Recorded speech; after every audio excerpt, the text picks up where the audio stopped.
À 37 ans, elle trompe son compagnon avec son jeune fils et finit par se marier avec ce dernier et ils ont 2 enfants. C'est une affaire rocambolesque qui est en train de remuer la toile et c'est de ça que nous allons parler dans cette vidéo. Salut à tous, j'espère que vous allez bien. Bienvenue dans cette vidéo où nous allons parler de cette affaire rocambolesque qui est en train de remuer la toile et ça se passe en Russie. C'est quelque chose de très étonnant. Une dame de 37 ans qui trompe son compagnon avec son jeune fils. C'est déjà assez étonnant. Mais comme si cela ne suffisait pas, elle va jusqu'à marier ce dernier et ils ont 2 enfants ensemble. Comment est-ce que cela s'est passé et de quoi il s'agit concrètement? C'est de ça que nous allons parler. Donc, sans plus tarder, si vous n'êtes pas encore abonné à la chaîne, abonnez-vous et activez la cloche de notification pour être informé chaque fois qu'on publie une nouvelle vidéo. N'oubliez pas de liker la vidéo, de partager le lien de la vidéo autour de vous. Alors, de quoi s'agit-il? Regardons ensemble ceci. Cette histoire est totalement incroyable et rocambolesque. À 37 ans, elle trompe son compagnon avec son jeune fils, se marie avec lui et lui fait 2 enfants. En Russie, un couple pas commun vient de fêter la naissance de son second enfant. La particularité de ce couple n'est pas que ces 2 membres ont 14 ans d'écart, mais que la mère a élevé le père de leurs enfants. Marina Balmacheva, une influenceuse russe, et Vladimir Vova-Chavirin ont célébré la naissance de leur 2e enfant récemment. Si Marina est âgée de 37 ans, Vova a seulement 23 ans et ils ont déjà une fille nommée Olga. Mais là n'est pas le problème qui fait tiquer les internautes. En réalité, Marina était la belle-mère de Vova, étant en couple avec le père de celui-ci, Alexis, quand Vladimir était âgé de 7 ans. Vous vous imaginez, 7 ans. Il était âgé de 7 ans quand elle était en couple avec son père. Elle a donc élevé et vu grandir avant de commencer une relation extra-conjugale avec son beau-fils. Pourtant, durant sa relation avec Alexis, le père de Vova, ils avaient adopté 5 enfants. Mais cela n'a pas empêché Marina de tomber amoureuse de son beau-fils. « Je l'aime et je suis aimée », dit-elle. Un coup de foudre réciproque selon l'influenceuse. Il est tombé amoureux de moi avec toutes mes cicatrices issues de mes opérations de chirurgie esthétique, ma cellulite, mon excès de peau et ma personnalité. Malgré tout ça, il est tombé amoureux de moi. Et je suis amoureuse également de lui. Évidemment, Alexis, qui est le beau-père, qui est le père plutôt de Vova, et qui est le mari de cette dernière, n'était pas vraiment ravi de la situation. Il n'était pas ravi de voir que sa femme le trompait avec son fils dans son dos. Il n'avait aucun problème à coucher ensemble quand j'étais à la maison, dit-il. Elle a séduit mon fils, qui n'avait jamais eu de petite amie avant elle. Je l'aurais pardonné de m'avoir trompé si ce n'était pas avec mon fils. Elle se précipitait dans la chambre de mon fils quand je dormais et après elle revenait se coucher dans notre lit comme si de rien n'était, confia-t-il avec amertume. Lorsque ses abonnés lui demandent si elle a des regrets d'avoir détruit la famille, Marina est tiraillée. Elle dit « J'avais honte d'avoir tué l'équilibre papa et maman, mais est-ce que je reviendrai avec lui? Non. Est-ce que je ressens de la colère et de la haine envers lui? Non plus. C'est une belle personne et un merveilleux père pour nos enfants. Et nos enfants ont pris la situation avec calme. Aujourd'hui, je suis marié, je vis dans une plus grande ville. J'aime mon mari et je suis aimé. »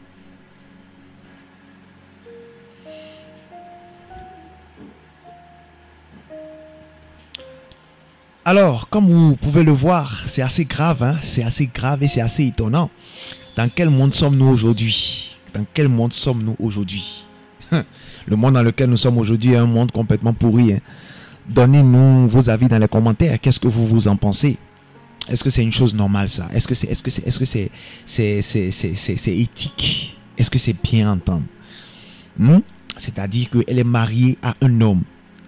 Et chaque nuit, pendant que l'homme est en train de dormir, elle se faufile dans la chambre du fils. Or, elle s'est mariée à cet homme-là pendant que l'enfant avait 7 ans. Donc, elle a élevé l'enfant pratiquement. Donc, l'enfant pouvait l'appeler maman. Vous voyez un peu? Elle se faufile dans la chambre de ce jeune homme-là et couche avec ce jeune homme. Elle couche avec lui. Chaque fois que l'homme est en train de dormir, chaque fois que le père est en train de dormir, elle va dans la chambre de l'enfant et couche avec l'enfant. Est-ce que ça c'est normal? C'est vraiment déplorable. C'est pourquoi il faut vraiment faire attention avec qui vous vous mariez. Hein.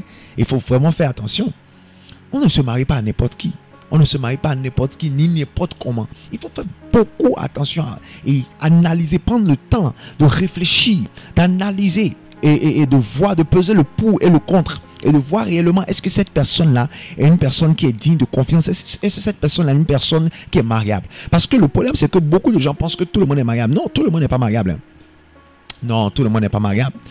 Toutes les femmes ne peuvent pas être mariées. Tous les hommes ne peuvent pas être mariés. Il faut prendre le temps de bien réfléchir pour prendre une bonne décision.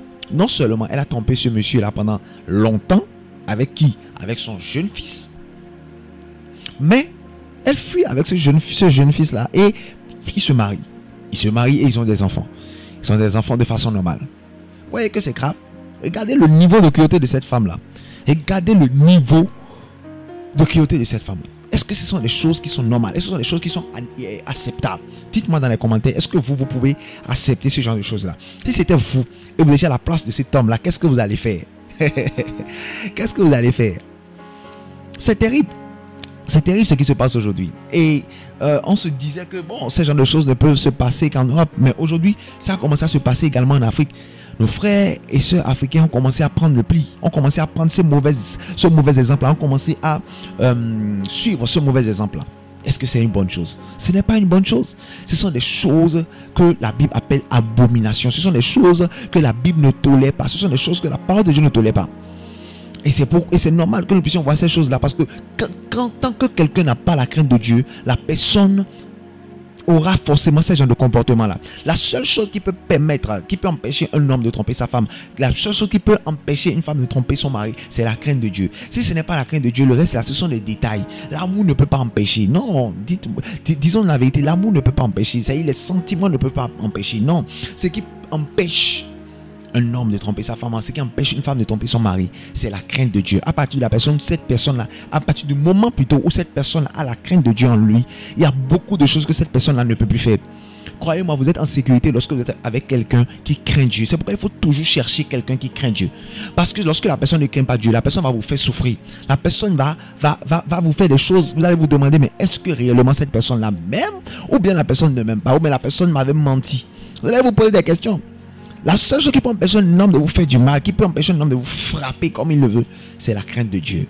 C'est la crainte de Dieu. Je ne dis pas aller chercher quelqu'un qui va à l'église. Je ne dis pas aller chercher quelqu'un qui prêche. Aller chercher quelqu'un qui prie. Quelqu'un qui prie 24 heures, qui parle en langue. Non, je dis quelqu'un qui a la crainte de Dieu. La crainte de Dieu est différente de prier seulement. La crainte de Dieu est différente d'aller simplement à l'église. La crainte de Dieu est différente de passer des heures dans la prière ou d'occuper un poste à l'église. Non, la crainte de Dieu. Lorsque la personne a la crainte de Dieu, il sait que Dieu n'aime pas qu'on fasse souffrir l'autre.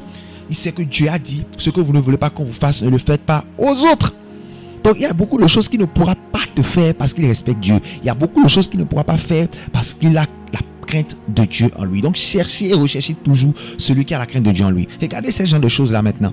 Tu maries une femme et la femme maintenant va coucher avec ton enfant. Est-ce que ça là c'est normal? Ce n'est pas normal. Faites attention, le dehors est mauvais, le dehors est méchant. Prenez le temps d'analyser les gens, prenez le temps d'analyser leur vie physique et leur vie spirituelle également. Analysez-les bien et demandez l'aide de Dieu. Priez pour que Dieu puisse vous aider, parce que vous pouvez voir l'apparence, mais Dieu lui voit le fond de la personne, ce que la personne est en réalité. La personne a beau cacher ça, lorsque Dieu est là, il va voir le fond. C'est pourquoi il est très important, si vous n'avez pas encore reçu Jésus dans votre vie, de recevoir Jésus dans votre vie. Ça va vous permettre de ne pas tomber dans ce genre de piège là. Lorsque vous recevez Jésus dans votre vie, vous priez, Dieu va vous révéler qui est qui en réalité. Vous n'allez pas tomber dans ce genre de piège-là. Dieu va vous révéler ça avant que vous ne tombiez dans ce genre de mariage. C'est très important. Donc, si vous n'avez pas encore reçu Jésus dans votre vie, allez dans les commentaires, écrivez, je veux recevoir Jésus dans ma vie. Et nous allons vous aider à prier. Jésus va entrer dans votre vie. C'est très important. Allez, écrire dans les commentaires, je veux recevoir Jésus dans ma vie. Il ne s'agit pas simplement d'aller à l'église. Non. Il s'agit de recevoir Jésus dans sa vie. Allez écrire dans les commentaires, je veux recevoir Jésus dans ma vie. Nous allons vous aider à prier, Jésus va entrer dans votre vie. N'oubliez pas de nous dire en commentaire qu'est-ce que vous en pensez. Si vous étiez à la place de cet homme-là, qu'est-ce que vous allez faire? Dites-le-nous dans les commentaires, c'est très important. Likez la vidéo et partagez le lien de la vidéo autour de vous. Abonnez-vous à la chaîne si ce n'est pas encore fait et activez la cloche de notification pour être informé chaque fois que nous publions une nouvelle vidéo. Restez connectés pour de prochaines vidéos. Ça arrive et ce sera très fort. Donc restez connectés. Shalom, shalom. Soyez bénis. Salut à tous, j'espère que vous allez bien. Pour vous abonner à la chaîne, ce n'est pas du tout compliqué. Vous cliquez sur s'abonner qui est devant le nom de la chaîne The Words of Our Living God. Vous cliquez dessus et vous allez voir la cloche. Là où il y a la cloche, cliquez sur la cloche et vous cliquez sur toutes. Vous cliquez sur toutes tout simplement et vous êtes abonné et vous avez activé la cloche de notification. Comme ça, dès que nous allons poster une nouvelle vidéo, vous serez les premiers informés et vous allez voir automatiquement la vidéo en premier. Merci beaucoup à vous et demeurez bénis.